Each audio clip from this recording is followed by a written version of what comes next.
올해 정부에서 공인받은 유일한 국제행사인 순천만 국제정원 박람회가 20여일 앞으로 다가오면서 박람회에 대한 기대감도 커지고 있습니다. 오늘 KBC 8시 뉴스는 봄 기운이 가득한 순천만 국가정원에서 진행합니다. 먼저 개막을 코앞에 둔 순천만 국제정원 박람회 준비 상황을 박승현 기자가 전해드립니다. 순천만 국제정원 박람회장이 초록빛으로 물들었습니다. 전 세계인들을 반갑게 맞을 봄꽃도 하나둘 피어나기 시작했습니다. 박람회장 종합공정률은 95%로 일부 꽃장식과 개막식 무대 시설만을 남겨두고 있습니다. 시운전 및 리허설 과정에서 발견된 미비점 보완 작업이 추가적으로 필요한 상황입니다. 박람회 성공 개최를 위한 국내외 홍보 활동에도 온 힘을 쏟고 있습니다. 입장권 사전 판매화 후원으로 지금까지 목표치의 30%인 70억 원의 수익을 달성했습니다. 이번 박람회의 목표는 미래 도시의 모델을 제시하는 데 맞춰져 있습니다.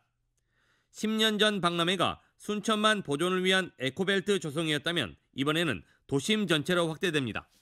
도로와 교통, 주거, 문화, 생태 환경 모든 것들이 그런 데 맞춰서 도시 기능을 바꾸게 됩니다. 그 시작이 올해 있을 정원 박람회입니다.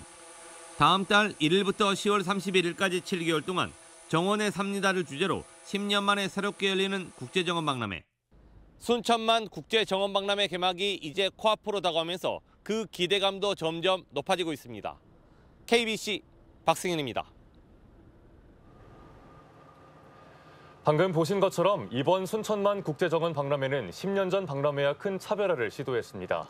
이번 박람회가 내세우는 핵심 콘텐츠들은 벌써부터 전국적인 관심을 끌고 있는데요. 계속해서 이계혁 기자가 관련 내용 보도해드립니다. 이번 박람회의 가장 큰 특징 중 하나는 박람회의 무대를 순천만과 국가정원을 넘어 순천 전역으로 확장했다는 겁니다. 일단 가장 눈에 띄는 곳은 오천 그린광장입니다.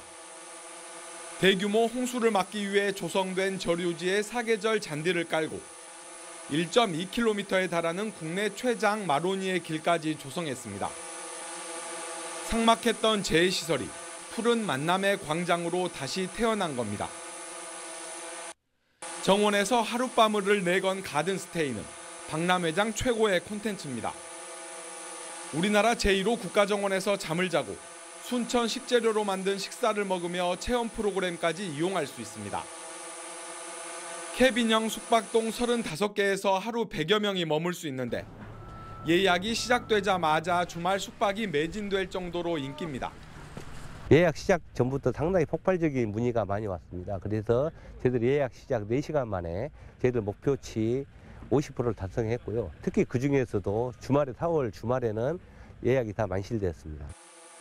순천만 연안과 내륙의 남사르 습지를 연결하는 4.5km 구간의 어신길은 단순한 치유의 공간을 넘어 지속적인 생태 보전을 위한 핵심 공간입니다.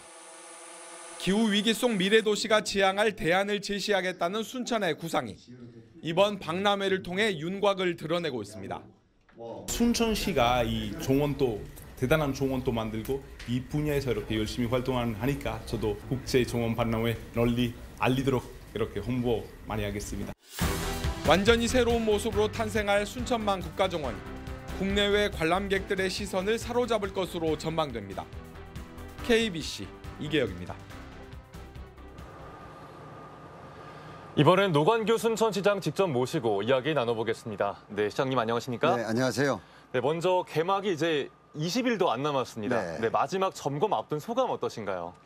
우선은 긴장도 되고 설레이고 그렇습니다. 사실 10년 전 박람회하고 달리 변화된 시대에 새로운 도시의 이정표도 세워야 되고 또 그동안 코로나로 시달린 국민들에게 새로운 희망도 드려야 되기 때문에 정말로 여러 가지로 긴장되고 설레이고 그렇습니다. 네. 이렇게 많은 준비를 하신 이 축제가 이제 오는 31일에 개막을 하잖아요. 네. 개막식 때 특별히 신경 쓰신 부분이 있으실까요? 저희들이 이번에 이제 개막식 무대가 수상 무대거든요. 동천 물 위에서 하는 플로팅 가든과 함께 설치되는 무대이기 때문에 길이가 160m 정도 됩니다. 그래서 신경 쓸 부분이 많죠. 그리고 국민들께서 이 대형 국제 행사를 아주 오랜만에 보기 때문에 굉장히 관심들이 많으시거든요. 그래서 완성도가 이전하고는 비교할 수 없을 정도로 보여드려야 되거든요. 그리고 우리가 남해안 벨트가 수도권 벨트의 문제를 나눠줄 수 있다는 것들을 보여드려야 되기 때문에 사실 여러 가지로 신경을 정말 많이 쓰고 있습니다. 네. 그럼에도 불구하고 약간 좀 걱정되는 부분 있으실까요? 저희들이 꽃을 조금 빨리 심었거든요. 네. 왜냐하면 땅의 힘을 받아야 꽃이 더 아름답거든요. 그런데 요즘에 갑작스럽게 기온으로 엊그저께도 날씨가 떨어지고 그래서 냉해를 굉장히 많이 입었습니다. 그래서 앞으로 벚꽃이 빨리 피고 꽃이 빨리 피는 것도 걱정이지만 냉해가 있을까 봐 저희들 정말로 긴장하고 있습니다. 네, 아무쪼록 뭐 냉해 피해도 빨리 복구가 되고 네네. 개막이 순조롭게 작업이 잘 이루어져야 될 텐데 네. 마지막으로 시청자분들께 한 말씀 부탁드립니다. 저희들이 요즘에 쓰는 용어가 순천하세요 이렇게 얘기를 합니다. 그리고 순천으로 올라오세요 이렇게 얘기하거든요. 우리는 생태 수도로서의 대한민국 새로운 도시의 이정표를 보여줄 겁니다. 국민 여러분들께서 기대하시고 또 광주 전남 우리 시민 여러분들도 기대하시고 순천으로 꼭 오셔서 여러분들 쌓인 거 다 내려놓으시고 재충전하시는 시간 되셨으면 참 좋겠습니다. 네, 노관규 순천시장과 함께 박람회 준비 상황 살펴봤습니다. 오늘 함께해 주셔서 고맙습니다. 네, 감사합니다. 이어서 다음 뉴스입니다. 여당 국회의원과 진실화해 위원장의 연이은 5.18 역사 왜곡 부정 발언에 대해 야당의 반발이 거세게 이어지고 있습니다. 정부 여당이 수습에 나서는 모양새지만 우경화의 길로 가지 않을까 우려됩니다. 이형길 기자입니다. 5.18에 대한 헌법 전문수로 북한 개입설 등이 다시 제기되자 야당의 비판 성명이 이어졌습니다. 더불어민주당은 물론 정의당과 기본소득당까지 발언의 당사자인 김재원 국민의힘 최고위원과 김광동 진실화해 위원장의 사과와 사퇴를 촉구했습니다. 특히 민주당은 윤석열 정부 들어 극우 인사들의 국정 참여가 많아진 점을 이번 논란의 원인으로 보고 명확하게 책임을 물어야 한다는 입장입니다. 윤석열 정부를 구성하고 있는 사람들 면면을 보면 그들이 극우 유튜버인지 국정을 맡은 책임자인지 구분하기 어려울 지경입니다. 일각에서는 정부와 국민의힘이 극우층 입김에 휘둘려 우경화의 길로 갈 수 있다고 우려합니다. 김종인 비대위원장과 이준석 당대표 시절 보여줬던 호남 껴안기와 중도 지지층 확장 기조를 포기하는 것 아니냐는 시선도 제기됩니다. 그때그때 필요에 의해서 광주나 호남민들의 민심을 얻기 위한 것으로 활용하고 있다. 이렇게밖에 볼 수 없고요. 이번 발언에 대해 국민의힘 당 내에서도 비판의 목소리가 나오고 있고 지도부는 개인적 일탈로 규정하며 진화에 나서고 있습니다. 아무리 개인 의견이다라고 하지만은 이런 어렵사리 쌓은 신뢰를 흔드는 행동에 대해서는 정말 강한 경고의 메시지가 나와야 된다. 그렇게 생각합니다. 대통령실 관계자는 5.18 정신을 계승하겠다는 윤 대통령의 입장은 확고하다며 이번 논란과 거리두기에 나섰습니다. KBC 이영길입니다. 5.18 민주화운동에 참여했던 시민군과 계엄군이 한자리에 모여 당시 상황을 증언하는 자리가 마련됐습니다. 5.18 공로자회, 부상자회가 오늘 주최한 행사에는 1980년 당시 3공수여단 소속이었던 김귀삼 씨와 광주교도소에서 계엄군이 쏜 총에 맞아 다친 시민군 김태수 씨가 참석했습니다.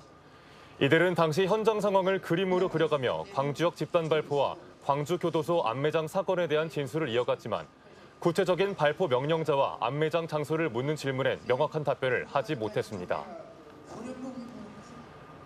광주 군공항 이전 설명회가 오늘 16일과 17일 이틀간 연달아 한평군에서 개최됩니다.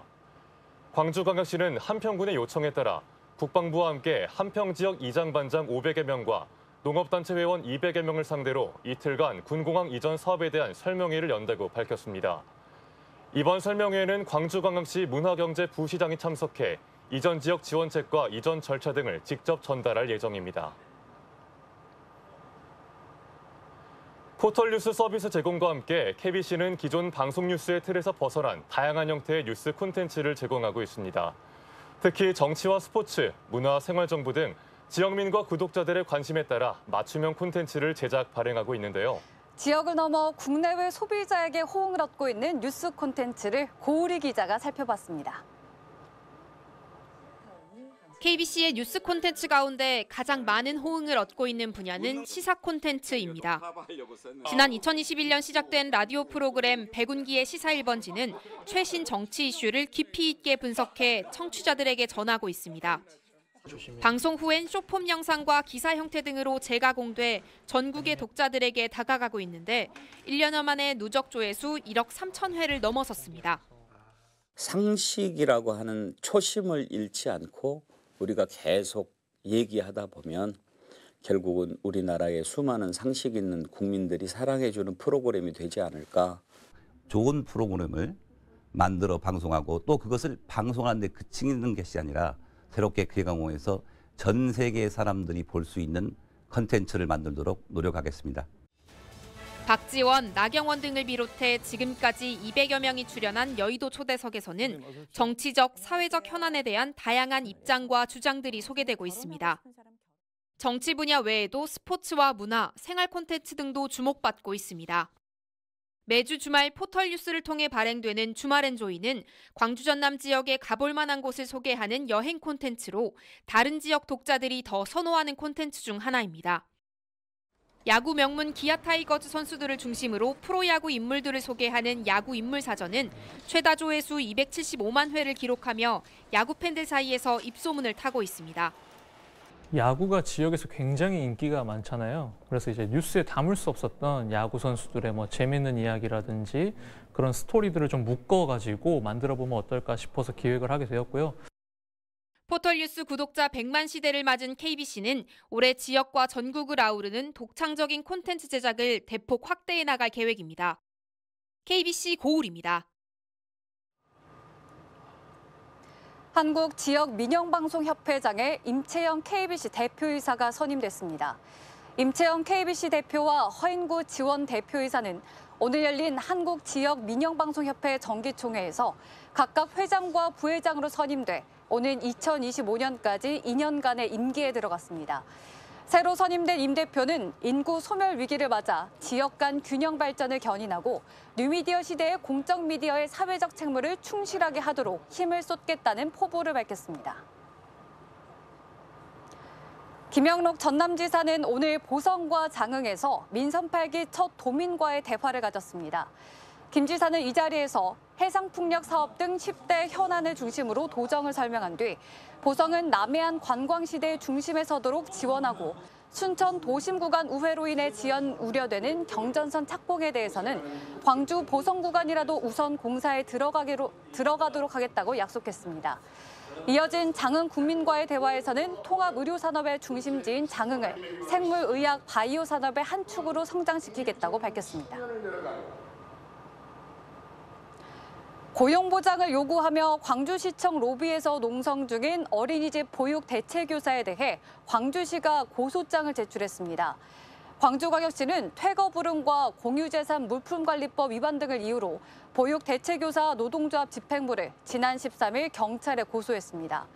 광주 사회서비스원 소속 어린이집 보육 대체교사들은 계약 연장 등 고용보장을 요구하며 지난 1월 13일부터 시청 로비에서 숙식 농성을 이어가고 있습니다.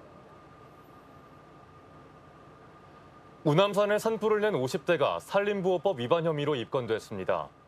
광주 북구 특별사법경찰단은 지난 11일 광주광역시 독림동 우남산 일대에서 쓰레기를 소각하다 우남산에 산불을 낸 53살 남성 A씨를 입건했다고 오늘 밝혔습니다.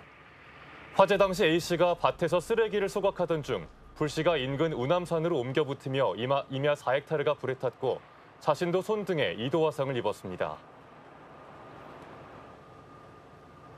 화물연대 파업 기간에 비조합원을 폭행한 화물연대 조합원들이 재판에 넘겨졌습니다. 광주지검 순천지청은 화물연대 파업 기간이었던 지난해 말 비조합원의 화물차를 가로막고 집단 폭행한 혐의 등으로 화물연대 조합원 5명을 불구속 기소했다고 밝혔습니다. 이들 중 3명은 지난해 11월 광양시 율촌선단 도로에서 비조합원의 화물차를 가로막고 집단 폭행했고 나머지 2명은 지난해 12월 여수선단의 도로에서 비조합원의 화물차를 멈춰 세운 뒤 비조합원을 폭행한 걸로 전해졌습니다. 건설업체의 원래비를 강압적으로 요구한 혐의를 받는 민주노총 간부가 구속기로에 놓였습니다.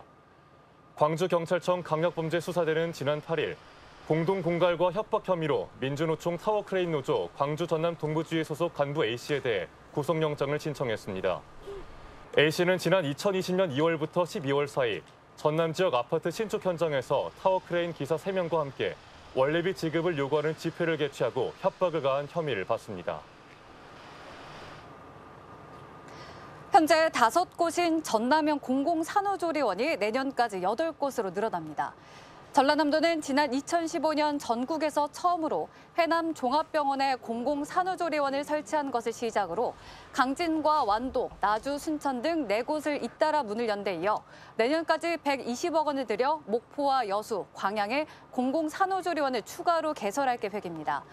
전남형 공공산후조리원은 쾌적한 양육 서비스를 저렴하게 받을 수 있다는 점 때문에 2015년 첫 해 79명으로 출발했던 이용 산모가 지난해에는 926명으로 늘어난 등 지금까지 3,500여 명이 이용했습니다.